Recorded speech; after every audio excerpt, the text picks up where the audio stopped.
जय भारत, हर हर महादेव, जय गुरुदेव। साधकों, आप सभी का स्वागत है आपके अपने चैनल तंत्र सिद्धि संस्थान में।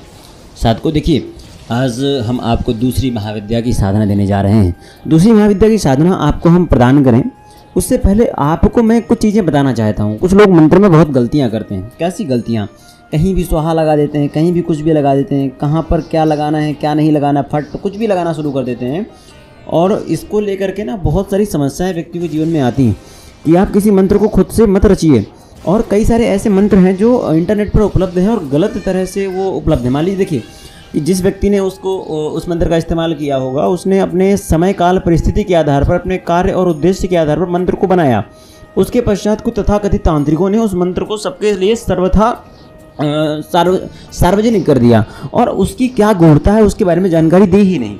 ठीक है, इससे व्यक्ति बहुत बड़ी समस्याओं में फंस रहा है। मेरे बहुत सारे मुझसे जो जानकारी मुझे आती है, किसी मंत्र का उच्चारण शुरू किया और समस्या उत्पन्न होने लगी, क्रोध बढ़ने लगा और मार कूट की एक जो मनोभावना रहती है अंदर वो आने लगी और मांस मत्स्य आप ही समझिए कि तामसिक व्यवस्थाओं की तरफ झुकाव होने लगा। किसी को मारने का, किसी की जान लेने की भी इस प्रकार की भी अंदर से आकांक्षाएं बढ़ने लगी। तो ये क्या है? ये क्या, क्यों मनोवृत्तियाँ ऐसी हो रही हैं? आप जब सात्विक साधनाओं के मंत्रों का जाप कर रहे हैं तो वो किस लिए गलतियाँ हो रही हैं? क्योंकि आपका जो उद्देश्य है उसके आधार पर मंत्र नहीं है वो। मैं आपको कुछ चीज़ें बताता हूँ जितना मुझे जानकारी है। अधिक जानकारी तो मुझे भी नहीं है, जितनी है मंत्र की जातियों के आधार मैं आपको बता देता हूँ।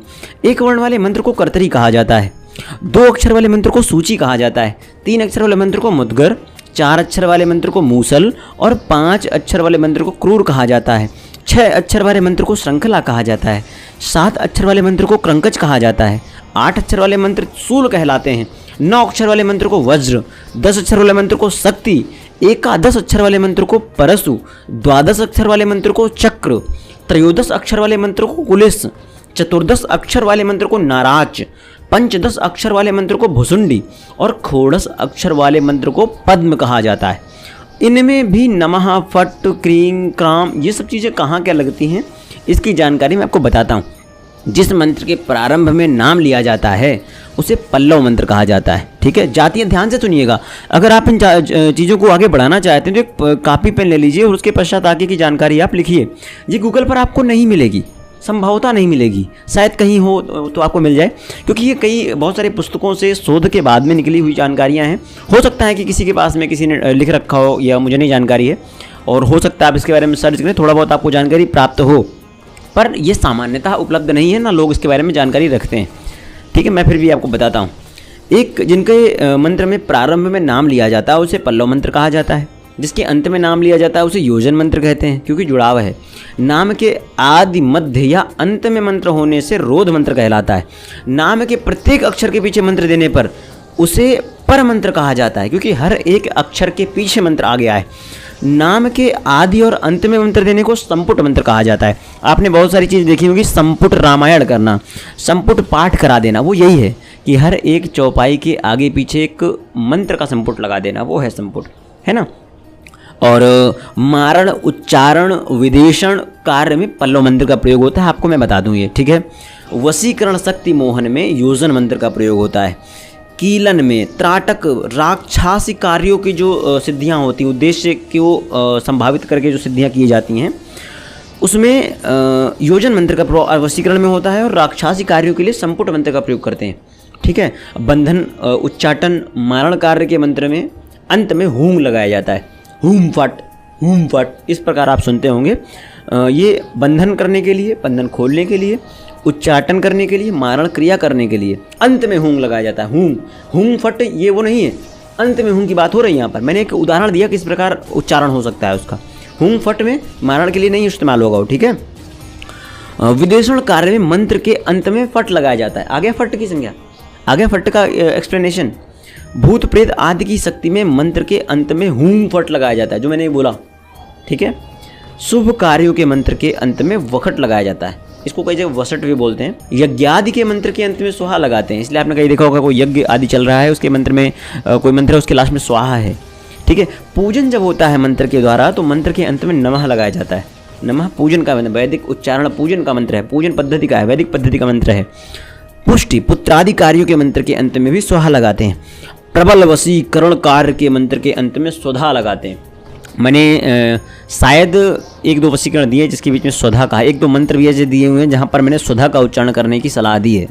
लक्ष्मी वशीकरण करके एक मंत्र होता है, मैं भी नहीं बताऊंगा उसको, ठीक है। वो कीलन, लक्ष्मी वशीकरण, और श्री सूक्त का जो हवन वगैरह करते हैं उनको एक मंत्र मैंने दिया है कि जहाँ पर स्वधा का इस्तेमाल होता है। मैं भी लक्ष्मी वशीकरण का एक दो वीडियो बनाने वाला हूँ, उसमें भी आप स्वधा का इस्तेमाल करेंगे, क्योंकि वशीकरण लक्ष्मी का वशीकरण करना, ठीक है। परस्पर विद्वेषण कार्यों में मंत्र के अंत में वसट लगाया जाता है। आकर्षण के मंत्र के अंत में हूंग लगाते हैं। उच्चाटन ऋक के मंत्र के अंत में स्वस लगाया जाता है। जिस मंत्र के अंत में स्वाहा नमः शब्द का प्रयोग होता है ये स्त्री संज्ञक मंत्र माने जाते हैं। जिस मंत्र के अंत में हूम या फट शब्द का प्रयोग होता है उसे पुरुष संज्ञक मंत्र कहा जाता है। जिन मंत्रों के अंत में स्वाहा शब्द का प्रयोग होता है उसे नपुंसक मंत्र कहा जाता है, ठीक है। यानी पुरुष को जो डिनोट कर रहा है, जो प्रदर्शित कर रहा है, वो कौन है? हूम या फट का प्रयोग हो रहा है उसे पुरुष संज्ञक, ठीक है। जो स्त्री के जो स्वाहा नमः का प्रयोग होता है वो स्त्री संज्ञक है, और जहाँ पर केवल स्वाहा है वो नपुंसक है, ठीक है। ये मंत्र की थोड़ी सी व्याख्याएं थी जो मैंने आपको बता दी। जितनी मुझे जानकारी थी, अपनी जानकारी के आधार मैंने सर्वोच्च दिया है, सर्वस्व दिया है जितना मुझे जानकारी थी मंत्र को लेकर के, ठीक है। तो आज अब हम चलते हैं माता महाविद्या की तरफ, जिनकी आज मैं साधना देने जा रहा हूँ। पहली माता तारा की साधना मैं दे चुका हूँ, दूसरी माता को मैं धूमावती माता को लेकर आऊँगा दूसरे स्थान पर। इनका जो मूल मंत्र है मैं आपको बता दूँ, धूम धूम धूमावती स्वाहा। एक है धूम धूम धूमावती ठा ठा। इन दोनों का प्रयोग कहाँ होता है कहाँ नहीं होता है उसकी जानकारी मैं आपको दूंगा। मैंने जो प्रयोग दिए वहाँ पर ठा ठा का इस्तेमाल होता है, बीज मंत्रों में आता है वो, ठीक है।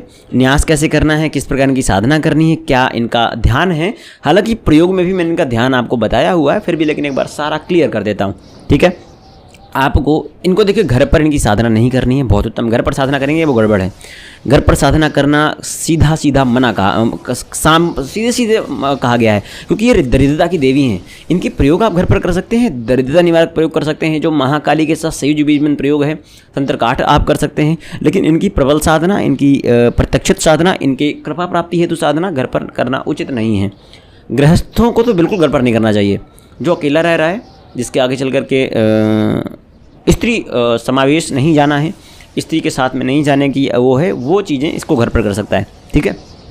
किसी भी माह की कृष्ण पक्ष की चतुर्दशी से उपवास करें, एकांत स्थान में दिन रात मौन रहते हुए आपको ये साधना करनी। एक और चीज़ देखिए, मौन रहने का मतलब ये नहीं है कि बिल्कुल बोलना ही बंद कर दें। बोलें, जैसे बोलते हैं ना कि बोलें तो नाम लें, माता का ही नाम आए, अच्छे वचन बोलें, सोचें तो भी अच्छा सोचें। मनसा वाचा कर्मणा से माता के ऊपर पूरी तरह से आश्रित हो जाना है आपको जब आप साधना के लिए जाएं।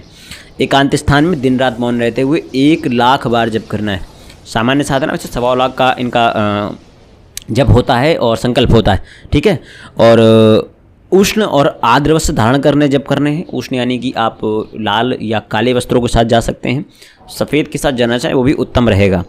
और एक और चीज़ है, शत्रु के नाम के ऊपर मूल मंत्र लिख कर उसके ऊपर शिवलिंग की स्थापना करके पूजन करेंगे तो आपके सारे, खासकर जो आपको शत्रु परेशान करते हैं, शत्रु बाधा है, बहुत परेशान कर रखा है, नकारात्मक शक्तियों का इस्तेमाल करता है, इस प्रकार की साधनाओं के लिए माता धूमावती की साधना बहुत उत्तम साधना मानी गई है, ठीक है। मैं इनका एक संकल्प बता देता हूँ किस प्रकार संकल्प, अगर आप शत्रु के लिए कर रहे हैं तो ठीक है। बाकी अगर आप कृपा प्राप्ति हेतु कर रहे हैं तो उसके लिए आप जब भी इस साधना के करने के लिए जाएं तो आप हमसे कुंडली विश्लेषण करा के संपर्क कर लीजिएगा। मैं आपको विस्तृत जानकारी आपको पर्सनल बता दूंगा, क्योंकि यहाँ पर कुछ लोग ऐसे ही मंत्र उठाकर घर पर ही जपना शुरू कर देते हैं, वो चीज़ें गलत हैं ना, वो आपको ना कष्ट हो। इस कारण से संकल्प क्या रहेगा इस प्रकार की साधना में, ओम अद्य अमुक गोत्रोत्पन्नो, अब अमुक की जगह पर गोत्र, अमुक शर्मा वर्मा अहम जो आप हैं वो आपको बोलना है। अमुक संवत्सरे, जो संवत चल रहा है उसका नाम मिलेगा, संवत्सरे बोलना है। अमुक यानी कौन सा, अमुक मासे, अमुक पक्षे, अमुक तिथौ, अमुक वासरे मम अमुक नाम, अमुक नाम। शत्रुम मारणार्थ धूमावती महाविद्या प्रीत्यर्थे धूमावती मंत्रस्य लक्षवारम जपम करोमि सत्याः शन्तु मम कामः। पूरे मन से, शुद्ध मन से, साफ मन से, सत्य मन से अपने किसी शत्रु को मारण इस्तेमाल करने हेतु मैं इस माता धूमावती का 1 लाख मंत्र जाप करने जा रहा हूँ, ठीक है। 500 बार जब आप जप करेंगे ना तो शत्रु ज्वारग्रस्त हो जाएगा। पंचगव्य दूध द्वारा हवन करने से शत्रु का ज्वर छूट जाता है। और ऐसा ज्वर आएगा ना कि डॉक्टर दवा लेकर परेशान हो जाएगा, नहीं दे पाएगा। उसके बाद देवी की पूजा का जप करना है आपको। हरिद्रा पत्र पर शत्रु का नाम लिखकर किसी वन के बीच में डालकर उसके ऊपर मंत्र का 10,000 बार जप करें। माता धूमावती के जो मंत्र बताएंगे आपको, मैंने हालांकि बताया भी है ऊपर, इससे शत्रु का उच्चाटन हो जाता है। बहुत ही विकल परिस्थितियों में इनका जाप करिएगा। और जब आपके कुंडली में उपयुक्त चीज़ें हों, राहु चंद्रमा का अगर वो मिल रहा है आपको, संयोग मिल रहा है, केतु चंद्रमा का संयोग है, राहु सूर्य संयोग है, उत्तम माना जाता है। लेकिन नक्षत्र देखने पड़ेंगे, कहाँ पर बैठे हुए हैं वो लोग, है ना, किसके नक्षत्र में बैठे हुए हैं, स्थिति देखनी पड़ेगी, अष्टम भाव की, वृश्चिक राशि की स्थिति देखनी पड़ेगी, उस पर कौन है, कौन किसकी नज़र है, गुरु की स्थिति देखनी पड़ेगी। बहुत विशेष परिस्थितियाँ होती हैं जब माता धूमावती के कार्य को लेकर के आप मारण की तरफ जाते हैं, है ना। इसलिए बहुत विस्तृत तरीके से विश्लेषण जरूर करा लें, उसके पश्चात ही आगे बढ़ें। एक और चीज़, शमशान की अग्नि में कौवे को दग्ध कर उसकी भस्म लेकर उसे 108 बार मंत्र से अभिमंत्रित करें। इस भस्म को शत्रु का नाम उच्चारण करते हुए 8 दिशाओं में फेंक दें, शत्रु का उच्चाटन हो जाएगा। अब देखिए, यहाँ पर पक्षी की हत्या की बात हो रही है, कौवे की, ठीक है, कौवे को दग्ध कर, जला करके उसको। तो मैं आपको बताऊँ एक चीज़ कि अगर आप सच में बहुत परेशान है तभी इसकी तरफ जाएं, वरना आप एक प्रतीकात्मक भोजपत्र पर कौवे की फ़ोटो लगाएं, उसको प्राण प्रतिष्ठित करें, उसको जला करके उसकी राख से भी कार्य कर सकते हैं। रजस्वला के रक्ताक्त से वस्त्र द्वारा निर्मित धूप को जला करके यदि निवेदन करें तो कालिका गृध रूप में आकर शत्रु का नाश करती हैं। इतना खतरनाक है ये, मैं आपको इसका अलग मंत्र है कि कोई रजस्वला स्त्री है, पीरियड्स और जो कपड़ा इस्तेमाल किया जाता है या कोई ऐसा वस्त्र जिसमें उसका ब्लड लगा हुआ हो, है ना, उसके द्वारा निर्मित धूप को जलाकर उससे धूप बनाना है आपको। जलाकर निवेदन करें अगर, तो माता महाकालिका धूमावती माता गधे के ऊपर बैठ करके आती हैं या गृध रूप में आती हैं और धुएं के रूप में, धूम्र रूप में आती हैं, शत्रु का संहार करती हैं। इतना खतरनाक प्रयोग है ये, यह आपको सामान्यतः कोई नहीं बताएगा। इसका गुप्त मंत्र ये मैं बिल्कुल नहीं बताने वाला हूँ आपको। उसका कारण मैं बता दूँ आपको, अगर ये मंत्र मैंने बताया तो बहुत लोग इसका गलत इस्तेमाल न कर लें, इस कारण से, ठीक है।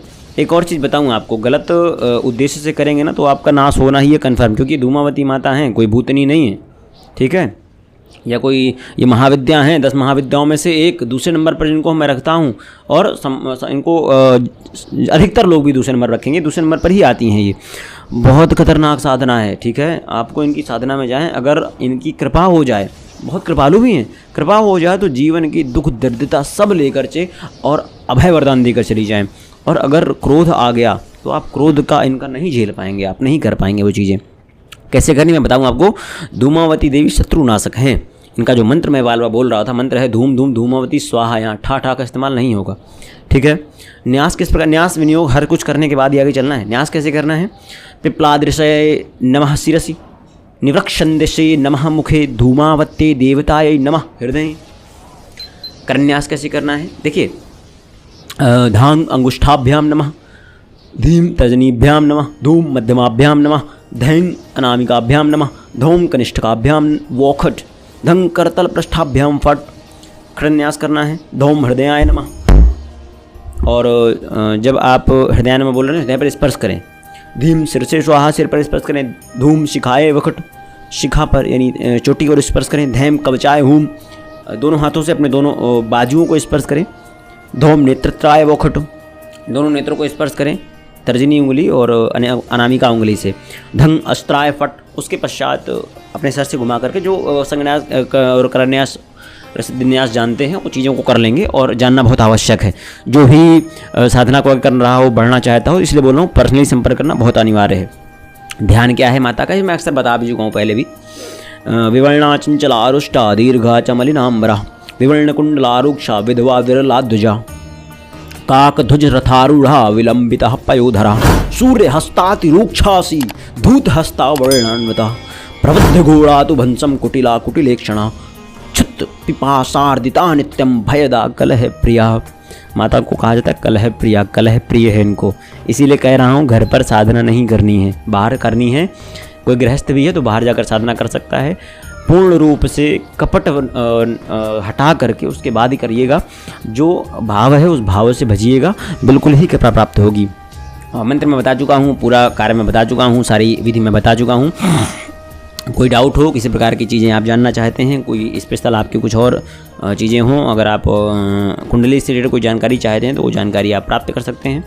आशा करता हूँ कि मैं आपके समस्त जानकारियों को दे पाया हूँगा और जिस साधना को लेकर मैंने आज चर्चा की उस चर्चा को भी मैं पूरी तरह से आपके समक्ष रख पाया हूँगा। जय महाकाली, हर हर महादेव, जय गुरुदेव, जय महाकाली, जय माता कमला।